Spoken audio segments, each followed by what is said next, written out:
नाज़रीन, मैं हूं इरशाद खोखर, आप देख रहे हैं चैनल थर्ड पार्टी एनालिस्ट। हमें याद है कि कोई ऐसा वक्त भी होता था कि जब कोई बजट आता था तो लोगों को इंतज़ार होता था कि अब कौन सा रिलीफ मिलेगा, क्या किसको कितना की कौन सी चीज़ें जो है सस्ती होंगी, क्या होगा। लेकिन अब वो उम्मीद कई बरसों से वो ख़त्म हो गई है। सबको पता है कि बजट क्या है, ये आदाद व शुमार का खेल है, इधर से उधर करना, उधर से उधर, कोई रिलीफ मिलने वाला नहीं। और हाँ, वाकई ऐसे ही है, आवाम की अब वो उम्मीद ख़त्म हो गई है। तो आज वफाकी बजट आ गया, और जुम्मे को आपने देखा, फिर आज पंजाब का भी सूबाई बजट पेश होगा शाम को, और KPK का भी, और कल मंगल को सूबाई बजट सिंध का वो भी पेश होगा। तो आज आपको बताएंगे कि सिंध के बजट के मुतल्लिक़ काफ़ी जो मेरे पास मालूमात आई है उसके मुतल्लिक़ बता देंगे। और मैं आपको ये बताता चलूँ कि सिंध का जो बजट है इस रवां माली साल 22-23 का, वो इंतखाबी बजट है। इंतखाबी बजट को क्यों कह रहा हूँ, उसके हक़ाइक़ के मुतल्लिक़ बताऊँगा अदाद फ़िगर के साथ। और बाकी ये जो बजट है सिंध का, इसमें साईं भी खुश, भाई भी खुश, और उसमें कई और चीज़ें भी हैं। कराची के लिए भी कुछ मंसूबे हैं, सिंध के बाकी इलाकों के लिए भी हैं। और ये अगर मैं पूरा बजट पे एक साथ अगर बोलूँ तो 1-2 घंटे भी कम है।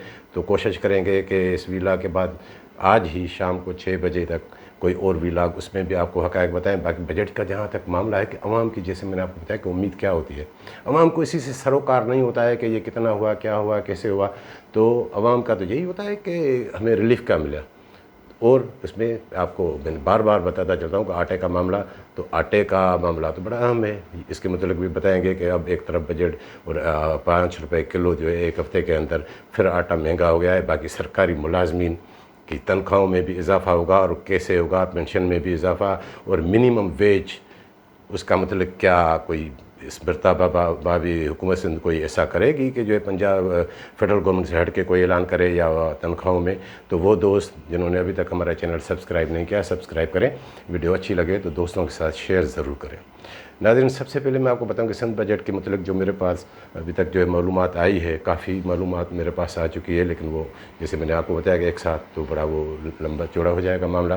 तो एक प्रोजेक्ट है जो मुझे लग रहा है कि इस साल वज़ीर आला सिंध साहब उसका ऐलान ज़रूर करेंगे, क्योंकि वो वज़ीर ख़ज़ाना भी हैं, बजट उन्हें पेश करना है। कल कैबिनेट की मीटिंग होगी, उसके बाद सिंध असेंबली में मंजूरी के लिए बजट पेश किया जाएगा। तो वो एक प्रोजेक्ट है, आपने को इल्म हो या नहीं हो, कि एक डिपार्टमेंट बना है सिंध में सोशल प्रोटेक्शन के, समाजी तहफ़्फ़ुज़ का एक डिपार्टमेंट बनाए। अब उसके लिए एक जो प्रोजेक्ट वर्ल्ड बैंक से तकरीबन $200 मिलियन यानी $20 करोड़, 40 अरब रुपए वो आ रहे हैं। उसमें शायद जो हो सकता है कि सिंध का शेयर भी जो है 1-125 अरब डॉलर, तो ये तकरीबन 65 अरब रुपए का। तो उसका ऐलान तो ज़रूर होगा, लेकिन उसकी अभी चीज़ें वो नेगोशिएशन चल रही है कि लोन किस तरह हो, उसकी जो काफ़ी चीज़ें अभी बननी है। वो प्रोजेक्ट क्या है, वो प्रोजेक्ट ये है कि ख़वातीन जो हामला हों उनकी जो है, उनको की जो है ग़िज़ायत वगैरह, इसके लिए कुछ वो ख्याल रखा जाए, उन्हें जो है समाजी तौर पे तहफ़्फ़ुज़ दिया जाए ताकि वो बच्चे की परवरिश भी अच्छी हो। जब बच्चा पैदा हो जाए तो उसके लिए भी एक मतलब यूँ समझे कि बेनज़ीर इनकम सपोर्ट प्रोग्राम के तर्ज पर वो एक प्रोग्राम सिंध गवर्नमेंट लाना चाहती है कि उनको फिर वो वज़ाइफ दे जाए। ये उसका वो सारा एक शेड्यूल बनेगा, लेकिन जैसे मैंने पहले आपको बताया कि शायद इस बजट में उसका वो ना हो, लेकिन ये मैच्योर हो जाएगा इस साल। और ये देखते हैं कि फिर उससे किस किस को क्या फ़ायदा पहुँचता है। बाकी हमने देखा है कि सिंध का बजट जब भी आया है तो अपोजिशन की उसकी चीखों पुकार रही है कि कराची के लिए कुछ नहीं या शहरी इलाकों के लिए कुछ नहीं रखा गया। लेकिन इस मरतबा मुझे लग रहा है कि वो जो चीखों पुकार नहीं होगी, क्योंकि जो है मुत्तहिदा और पीपल्स पार्टी अब एक बार फिर एक हो गए हैं। 2018 के बाद तो वो अलग अलग थे, वो पीपल्स मुत्तहिदा वफाकी गवर्नमेंट में थी, यहाँ तो पीपल्स पार्टी की गवर्नमेंट है। अब शायद PTI वाले, उनके भी वो 2 मेंबर तो उनके साथ हैं नहीं, बाकी जो बचे, और GDA वाले देखें कि वो उसका कि क्या शोर शराबा करते हैं या बजट को किस तरह का पेश करते हैं। बाकी इस मरतबा मुझे जो लग रहा है, जैसे मैंने आपको कहा ना कि अब ये जो बजट 22-23 का होगा सिंध का, इसमें भाई भी खुश, साईं भी खुश, क्योंकि ये उनमें मुझे जो महसूस हुआ है, थोड़ा ज़राए ने बताया کہ متحدہ کی جو ہے کافی تجاویز کو بھی وہ اہمیت دی گئی ہے. جیسے کراچی کے لیے صرف بتا دوں کہ کراچی کے جو ڈیولپمنٹ کے پیکیج ہیں منصوبے، ان میں تقریباً 100 ارب روپے سے زائد جو ہے صرف ڈیولپمنٹ میں ہیں، جن میں کئی منصوبے جو ہے محکموں کے ہیں. اس میں ہیلتھ کے ہو گئے، تعلیم کے ہو گئے، لوکل گورنمنٹ کے، پبلک ہیلتھ، انجینئرنگ کے، اور واٹر بورڈ سے، اور جو ہے واٹر سپلائی کے، سیوریج کے، اس طرح کے کئی وہ آن گوئنگ اسکیمیں، وہ چیزیں الگ ہیں. باقی جو کراچی کے میگا پروجیکٹ جو ہیں ان کے لیے بھی 10 ارب روپے سے زائد رقم ہے، جس میں آپ کی جو ہے یلو لائن اور ریڈ لائن، اس طرح کے جو ہے وہ BRT منصوبے، ان کو بھی جو اہمیت دی گئی ہے. اور سندھ سیف سٹی پروجیکٹ جو ہے 10 ارب کا، جس میں یہ وہ کیمرے ویمروں کا معاملہ ہے، اس کے لیے بھی تقریباً جو ہے مجھے جو انفارمیشن ہے کہ تقریباً ADP میں 5 ارب روپے اس میں بھی مختص کیے جائیں گے. اور اس کے علاوہ بھی میں آپ کو بتا دوں کہ ناظرین آپ کو یاد ہوگا کہ یہ چند ہفتوں کی پہلے کی بات ہے کہ دادو میں ایک بڑا دل خراش واقعہ ہوا تھا. ایک چانڈیو ولیج کو گاؤں تھا، ایک قادر چانڈیو تھا یا ایسا کوئی نام تھا، آگ لگی، 2 افراد جو ہے لقمۂ اجل بن گئے، نہ فائر بریگیڈ پہنچی نہ کچھ ہوا. تو مجھے ذرائع سے معلوم ہوا کہ وہ ایک فائر میونسپل کمیٹیز اور ٹاؤن کمیٹیز کے لیے فائر بریگیڈ خریدنے کے جو تقریباً 2.25 ارب روپے کا لاگت کا منصوبہ ہے. تو آئندہ مالی سال کے بجٹ میں اس میں بھی 1 ارب روپے سے زائد رقم وہ مختصر کی جائے گی، تاکہ میونسپل کمیٹیز اور ٹاؤن کمیٹیز ان کو وہ سہولت دی جائے. اب یہ پروجیکٹ اچھے بنتے ہیں، دیکھتے ہیں کہ وہ اس پہ عمل درآمد وہ کس طرح ہوتا ہے. باقی میں نے آپ کو بتایا کہ یہ جو بجٹ سندھ گورنمنٹ نے تیار کیا ہے یہ انتخابی بجٹ ہے. انتخابی بجٹ کیوں ہے کہ آپ کو پتہ ہے کہ اس گورنمنٹ کے پاس یہ اگر ارلی الیکشن نہ بھی کرائیں تو عملی طور پہ ان کے پاس تو انتخابی یہی ہے، کیونکہ 2 اگست 2023 کے بعد تو الیکشن ختم ہونے ہیں. آپ کو یاد ہوگا کہ 18 کے الیکشن جو 25 جولائی کو ہوئے تھے، اور جب وزیر اعظم بنے تھے عمران خان صاحب تو انہوں نے 17 میرے خیال میں اگست کو حلف لیا تھا. ان کے پاس 16 اگست تک کا ہے. اور یہ بجٹ اس لیے کہہ رہا ہوں انتخابی، کیونکہ ویسے وہ آئندہ سال کا بجٹ بھی پیش کر سکتے ہیں. وہ بجٹ پیش ہو 30 جون اور اگست کے درمیان، کو ایسا اتنا کوئی وقفہ نہیں ہے، کیونکہ وہ بجٹ تو پھر پہلی جو 3 مئی ہوتی ہے بجٹ پیش ہوتا ہے، اس میں تو فنڈز کے ریلیز ہونا یہ وہ نہ ہونے کے برابر ہوتے ہیں. ٹیکس کلیکشن اس میں نہیں ہوتی ہے، 10-15% بھی نہیں ہوتی ہے پہلی 3 مئی میں. پھر آگے وہ ایک بڑا ایک میکنزم ہے، تو وہ تو نہیں ہے. تو اسی سال کو سندھ گورنمنٹ نے یہ رکھا ہے کہ یہ انتخابی سال ہے، کیونکہ یہ انتخابی بجٹ جو میں آپ کو کہہ رہا ہوں کہ وہ کیسے ہے کہ مجھے یاد ہے کہ ایک ٹائم ہوتا تھا کہ تمام MPs MNAs کے لیے جو ہے 10-10 کروڑ 20-20 کروڑ ڈیولپمنٹ بجٹ میں رکھے جاتے تھے کہ ان کی یہ اسکیمیں بنیں گی، وہ کام کرائیں گے، یہ کریں گے. تو اس پہ سپریم کورٹ نے نوٹس لیا تھا کہ یہ غلط ہے، کہ پبلک کا پیسہ ہے، یہ ان کی کیوں، آپ کی جو باقی ایڈمنسٹریشن ہے، باقی سب کچھ جو منصوبے وہ کیوں ہے، ان کی پرائرٹی میں کیوں ہو. تو وہ تو ہو گیا 1 سال، وہ تو اس میں تھوڑی خاموشی رہی. اس کے بعد بھی مجھے یاد ہے کہ سندھ گورنمنٹ وہ کسی اور طریقے سے وہ کرتی رہی ہے. تو ابھی یہ میرے ذرائع کی اطلاع ہے کہ جو سندھ کا جو ابھی بجٹ ہے اس میں ایک اسکیم ایسی بھی ہے کہ وہ، لیکن وہ شو نہیں کریں گے. وہ کیا ہے کہ وہ کانسٹیٹیوٹیو بیس اسکیمز حلقہ وائز. اب یہ ہو سکتا ہے کہ وزیر اعلیٰ صاحب اعلان کرے کہ وہ اس میں یہ کہہ دیں گے کہ ہم نے جتنے بھی حلقے ہیں وہ صوبائی اور قومی اسمبلی کے اس سطح پہ عوام کو، کیونکہ جو وہاں سے منتخب ہوتے آتے ہیں تو حلقے سطح پہ جو ہے ہم عوام کو بنیادی سہولیات، پینے کا پانی، سیوریج، ہیلتھ، ایجوکیشن اور اس طرح کی سڑکوں کی تعمیر، یہ ہم وہ دیں. تو وہ میرے ذرائع نے کہا کہ یہ جو کانسٹیٹیوٹی بیس اسکیمس انہوں نے رکھی ہے یہ ہے ہی MPs MNA اراکین اسمبلی کے لیے ہے. اب میرا جو اندازہ ہے کہ اس میں تقریباً 50-60 ارب روپے تو اس میں آ جائیں گے.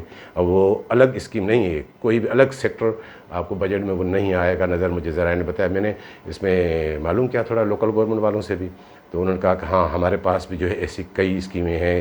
تقریباً آپ کو بتا دوں کہ 800 سے 1000 نئی اسکیمیں صرف جو ہے یا یہ ان گوئنگ یہ اس کی ہیں. یہ جو CBS آپ کو بتا رہا ہوں کانسٹیٹیوٹی بیس اسکیمس، ان کی لاگت بھی ظاہر ہے اتنی 50-60 ارب روپے تو ہوگی آن گوئنگ. اور یہ ملا کے جس کا اندازہ آپ یہ لگائے کہ میں جو ذرائع سے معلوم ہوا، میں کل میرا جانا ہوا تھا، پرسوں ورکس اینڈ سروسز میں بھی گیا، کیونکہ ہمارا وہ اپنا ہوتا ہے سارے ڈپارٹمنٹس میں ادھر. تو وہاں سے مجھے ایک جواب ملا کہ سب سے زیادہ اس مرتبہ جو بجٹ جو زیادہ ہوگا ڈیولپمنٹ وہ ورکس اینڈ سروسز کا ہوگا. ویسے بھی ہوتا ہے وہاں روڈس کی اسکیم یہ وہ، لیکن وہ بڑا ایک ہیوج اماؤنٹ ہوگا. وہ آئندہ ولاگ میں اگر کوشش کریں گے کہ اطلاع آ جاتی ہے تو اس کے متعلق بھی آپ کو آگاہ کریں گے. तो सिर्फ 4-5 सेक्टर आप देख रहे हैं, public health engineering, local government, आपके वर्क्स एंड सर्विसेज और हेल्थ एजुकेशन। इनमें जो न्यू स्कीम्स के लिए जो एडीपी में तरक्याती बजट में जो सालाना तरक्याती प्रोग्राम में जो फंड्स रखे हैं वो ही 42-43 अरब रुपए हैं। ऑन गोइंग के तो वो और हैं, वो ज़्यादा हैं। तो ये इतनी रकम वो क्या है उसमें यही है जो आपको CBS आपको बता रहा हूँ कि वो उनकी स्कीमें ये इनमें ही कवर होती हैं, छोटे छोटे मुल्क में। तो ये सारी अब ये एक तरफ तो वो पाबंदी है, अब कोई वो कह भी नहीं सकता कि नहीं भाई हम कॉन्स्टिट्यूंसी बेस पे तो हम जो है डेवलपमेंट वो कर सकते हैं। और मुझे जो सबसे बड़ा खदशा है, और ये ऐसा होता रहा है, खदशा नहीं बल्कि होता रहा है कि ये जो कॉन्स्टिट्यूंसी बेस स्कीमें जिनकी जो है लोकेशन वगैरह ये हो, उनके टेंडर जो होते हैं वो मुतलका MPs MNS की जो है मर्ज़ी से होते हैं, उनके अंडरस्टैंडिंग्स के होते हैं। और उनका जो ठेके मिलते हैं वो भी उन्हें मिलते हैं। वहाँ पे जो बाकी कमीशन के कारोबार ये वो सारी तो वो उनके लिए कि हाँ आप जो है आवाम को भी खुश करें और ये सब कुछ करें। तो ये समझें कि जो है MPS का जो तरक्याती प्रोग्राम जो सुप्रीम कोर्ट ने पाबंदी लगाई थी वो ख़त्म नहीं हुआ। और हाँ वो ख़त्म वो इसमें मुझे याद है कि इस पे बड़ी सबसे ज़्यादा क्रिटिसाइज जो है वो PTI जब गवर्नमेंट में नहीं थी वो करती थी, लेकिन एक साल उन्होंने नहीं किया, दूसरे साल उन्होंने भी वही काम कर दिया। तो सब जो भी आते हैं ये इंतखाबी सियासत का मामला ये है कि ये उसी को होता है। बाकी मैंने आपको नाज़रीन बताया कि हटा। अब आवाम को इससे क्या है, आवाम को तो ये है कि महंगाई से जान छूटे, पेट्रोल सस्ता हो, घी के रेट, तेल के रेट, कुकिंग ऑयल के रेट कितने पहुंच गए 600 तक, 550 रुपये किलो तक। और ये आटा जो मैं आपको बता दूं कि जो बुनियादी चीज़ है जो बिल्कुल उसमें अगर करप्शन ना हो तो उसका रेट कंट्रोल किया जाता है। मैंने आपको बताया था कि जिन्होंने जो फिर कराची में गंदम की जो है वो पकड़ दकड़ शुरू की है, उन्होंने रोकी है। तो अब उसका नतीजा क्या निकला है, एक हफ़्ते के अंदर फिर 5 रुपये किलो आटे पे बढ़ गए। 5 रुपये किलो का मतलब कि एक महीने में 2.5 अरब रुपए का आवाम को टीका। अब ये कल रात को, सिर्फ कल रात को 3 रुपये बढ़े और 2-3 दिन पहले 2 रुपये बढ़े थे। अब ये गंदम ये इनकी सिर्फ कोई मुकेश चावला इन कंपनी और इनकी जो करप्शन की वजह से, और वही अब क्या हुआ है गंदम के रेट जो है 72-73 हो गए। क्योंकि अब जो थोड़े बहुत ट्रक आते हैं, अब उन्होंने कल वो एक कमेटी में मीडिया में चेंज की है, वो मैं देख रहा था कि न्याज़ारी जो को इधर लगाया है उधर। तो वो पहले जो है जो अगर मिल वालों का ट्रक आता था उस पर भी 1000 रुपये लेते थे, अब तो वे 10-10, 15-15 हज़ार ले रहे हैं। तो इसमें किसी का कसूर नहीं है, कसूर आवाम का है कि उसको आटा खाना है। अब मिल वाला मैं आपको बताता रहता हूँ कि वो अपना घाटे का सौदा नहीं करेगा, जिस रेट पे उसको गंदम मिलेगी वही करेगा। और व्यापारी देखेगा कि जितनी कमीशन देते हैं वो काट के बाकी देगा। तो अब ये बजट हो रहा है, ये बजट से इसका भी ताल्लुक़ है। तो नाजरीन बाकी कोशिश करेंगे कि आज ही 6 बजे के व्लॉग में आपको जो सिंध बजट के मतलब बाकी काफ़ी चीज़ें हैं पब्लिक इंटरेस्ट की, उनके मतलब आगाह करेंगे। तो वो दोस्त जिन्होंने हमारा अभी तक चैनल सब्सक्राइब नहीं किया सब्सक्राइब करें। वीडियो अच्छी लगे तो दोस्तों के साथ शेयर ज़रूर करें, लाइक ज़रूर करें और अपने कमेंट्स के ज़रिए अपने आरा से हमें आगाह ज़रूर करें। तो मिलेंगे अगली रिपोर्ट के साथ।